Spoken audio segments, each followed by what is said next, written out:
で、この2冊がほとんど道路を題材にしたやつなんで、実際、こういう感じで、道路のね、平面線形図ってやつなんです。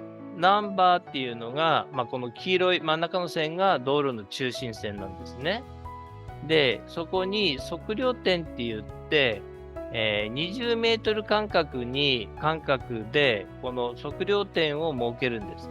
はい。で、これ何っていうと、この道路をですね、縦にこう切って、断面図を作んなきゃいけないんですよ。こういう断面図。断面図の、ここが CL って、ここがセンターラインで、こっからここが車道なんです。これが L 型側溝っていう、こういう L の、要は、道路の雨水を雨水を排水するところ。はい。こういう感じね。実際この道路の下には排水溝、あるんですよ。そして、これが歩道なの。ここが歩道で、これを断面に切って、で、この中で、作業量を見るんです。土どれだけ、掘るのとか、掘削するのとか、埋め戻しするのとか、物量を見ていくんですね。これを20メートル間隔。だから、このさっき言った平面線形の、この丸印の真ん中が測量座標点なはい。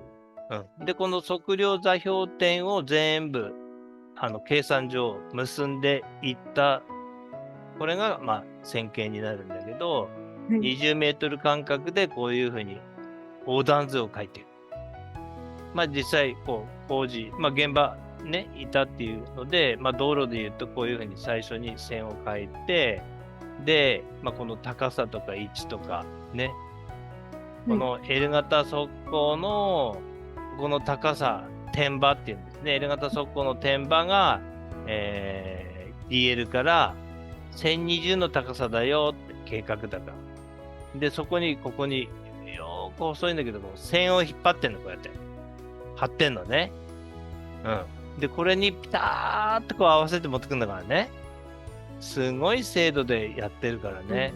で、あと、こういうふうに L 型側溝をやって、これが砂ですよね。砂と、あと、その上にセメントとか、あとこっちがアスファルトになってて、で、ずーっと、それを舗装した、ね、いう感じです。で、今はこういう 3D で、これもですね、この横断図から作ったんですよ。この横断図を押し出してやると、こういうふうに 3D なんです。で、そうそう。これオートキャドの、ですけど、3D モデリングってやると、こういうふうに 3D の画面になるんですね。操作すると、ほら。おー。そう、こういうふうになるわけ。ただ、基準は、この平面図はなくならないので、これ、ね。